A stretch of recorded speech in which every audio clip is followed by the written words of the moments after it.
Good morning. Just wanted to read you something. First, they came for the socialists, and I did not speak out because I was not a socialist. Then they came for the trade unionists, and I did not speak out because I was not a trade unionist. Then they came for the Jews, and then I did not speak out because I was not a Jew. Then they came for me, and there was no one left to speak. How do you like that move? That's pretty cool, huh? Anyway, what are we talking about here? Well, I'm talking about Arnold Abbott.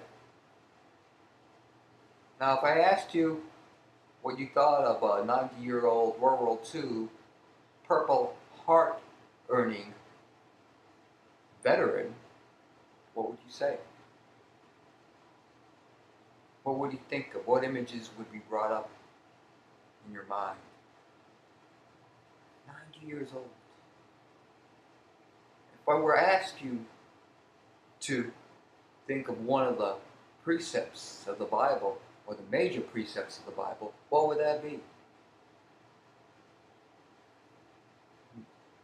Jesus tells us that one of the major precepts of the Bible is to love thy neighbor. Love thy God with thy whole heart and soul, and love thy neighbor as thyself. And yet, one of our persons from a group called Love Thy Neighbor is being arrested for feeding the homeless. And his neighbors in Fort Lauderdale, Florida, are not necessarily speaking out. When you call the churches, the archdiocese of, I believe it's Fort Lauderdale, and the Episcopalians, and the Methodists, you get a similar message. That they do not have a specific dogma on when it comes to arresting people and feeding the poor. It's interesting what we can preach in a church, or what people can preach in a church, which says to do exactly that. To feed the hungry, clothe the poor. And it's interesting that when you call them on this, they all have to look for some kind of legalese or church teaching. I sent the information about Arnold Abbott to the Mormons on Facebook. I figured, well, this is a good way to advance this idea of the inanity of this law. And what did I get? I got them questioning why I was sending this to them, as if it was some game. I couldn't answer that question without being angered about why I was sending to them and they didn't realize what it was about. It's about standing up for each other. It's about not passing by when you can do something. And sometimes that's just a conversation with someone. Sometimes that might be the last quarter you have. Sometimes it is food. But to make this process of loving and caring and sharing illegal is just wrong. The other day on the subway, I met a mother and her children. And I was in an irritable mood because I had just been treated pretty shabbily by someone else just for saying hello. And yet, this mother and her children accepted me day after Halloween. And they gave me candy. And they had a conversation. Now, there was no reason for this child to do this. Yet, I remember it, and it touched my heart. And she was a better missionary and spokesperson for the church than all the preachers. Stop. and their legalese. So the question is, how much have we advanced in society?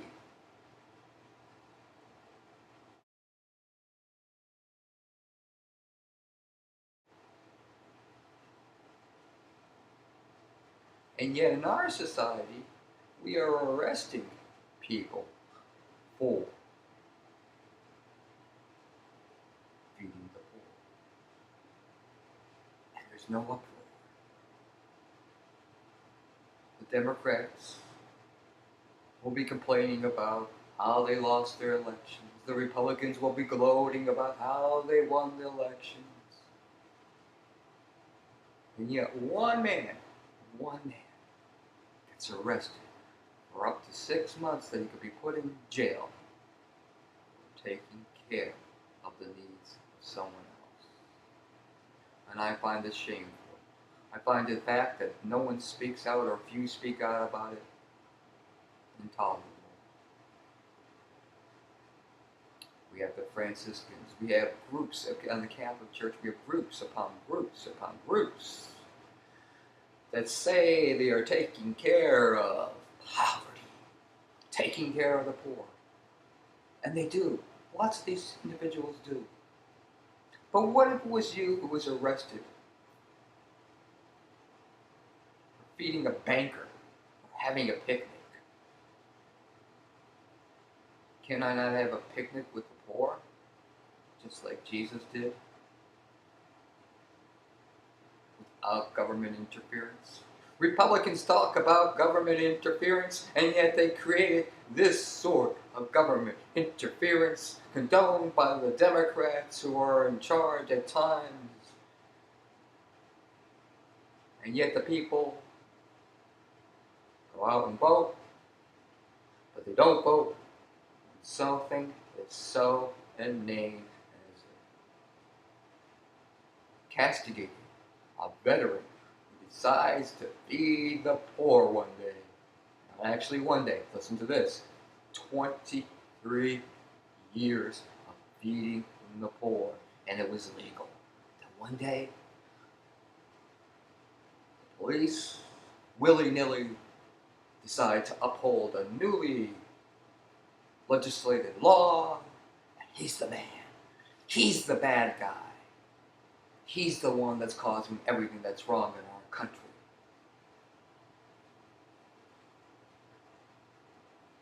What do you think about that? Because it isn't true. It's a myth. It's a myth when we arrest people for being homeless.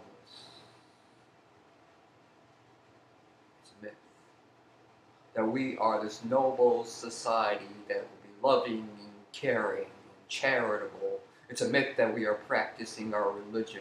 On my old website, dorothyday.org, I had a list of every religion that says to love thy neighbor. And yet, if there's somebody loving their neighbor, is going to be arrested. Sound familiar? Arnold Abbott. To do what to do. Send him home. Let him go. Get rid of the law. Thank you. Like this, he was called Jesus. Persecuted unfairly without a trial. We had another man like this called Martin Luther King. Shot down with good works and the equality he tried to bring to this nation.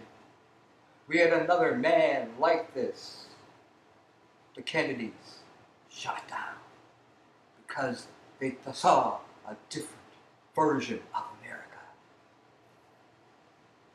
We had a woman, Dorothy Day,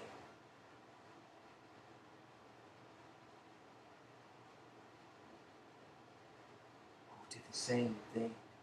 Francis, Jesus, Martin Luther King, the Kennedys. Throughout our history, we've had people that needed to nurture people to help others less impoverished. more impoverished. Excuse me. And a great message which that child understood. A little child shall be the billionaires. Trillionaire will be most likely in the next 40 years, if it already hasn't happened. Trillionaires in society, where the lotto is worth close to $1 billion now. Who are the poor? What do we put our faith into? Riches. A man.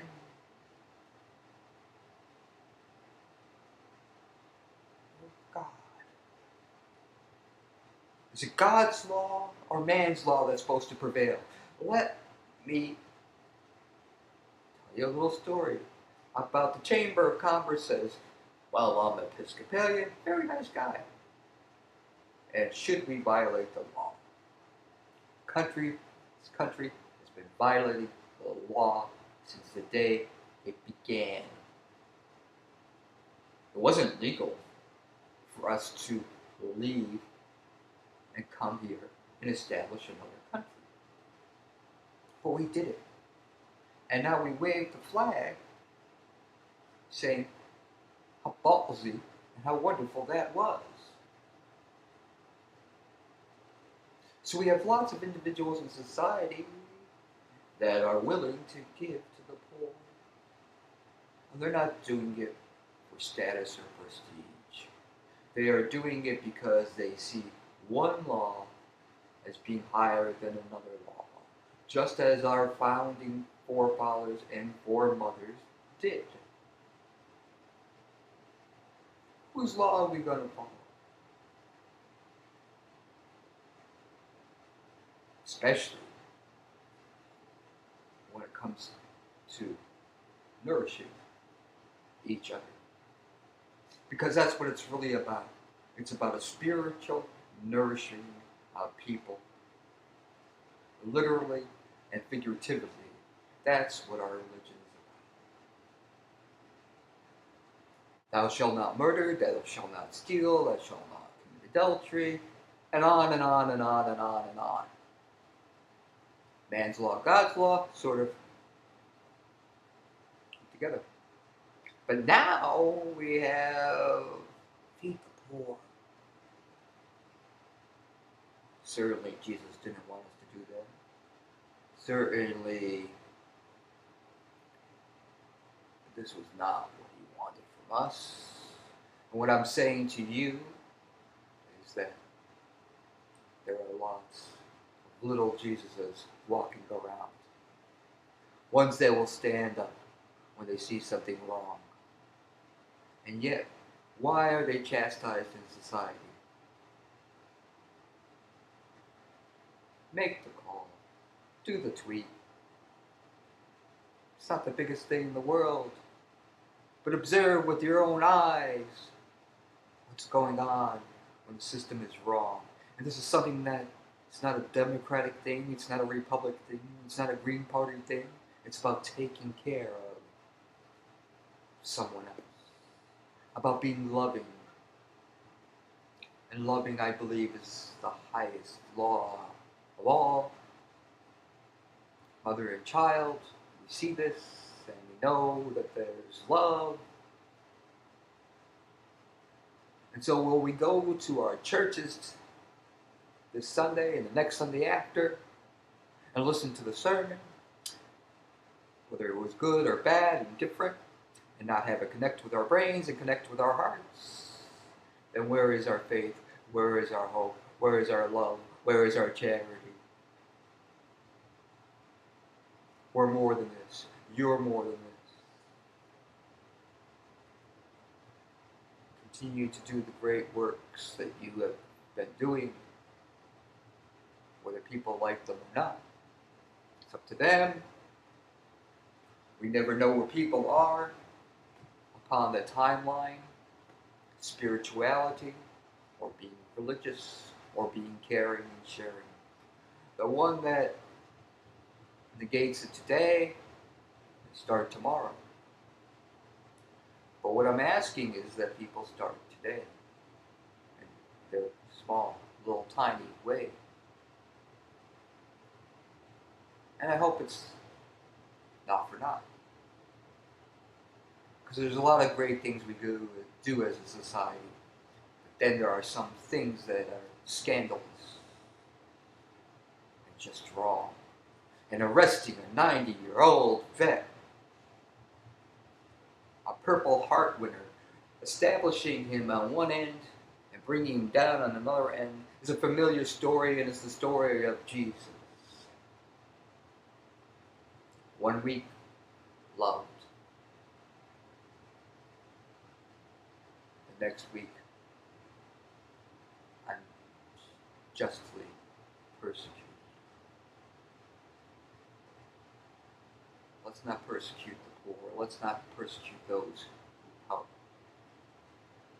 the poor. Because we're really all poor in some way, shape, or form.